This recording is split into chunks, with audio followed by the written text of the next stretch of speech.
તો પંચમહાલ જિલ્લામાં સતત વરસાદના પગલે હડપ ડેમમાં પાણીની આવક સતત વધી રહી છે।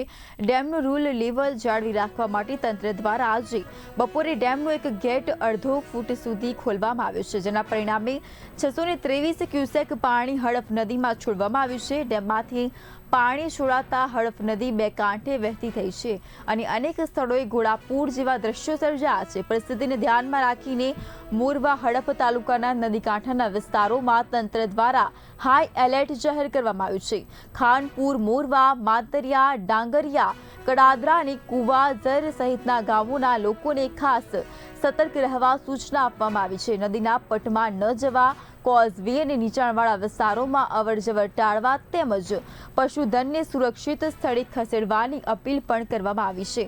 હાલ વહીવટીતંત્ર સમગ્ર પરિસ્થિતિ પર સતત નજર રાખી રહ્યું છે અને કોઈ પણ પ્રકારની અફવાઓથી દૂર રહી માત્ર સત્તાવાર સૂચનાઓનું પાલન કરવા નાગરિકોનો અનુરોધ કર્યો છે।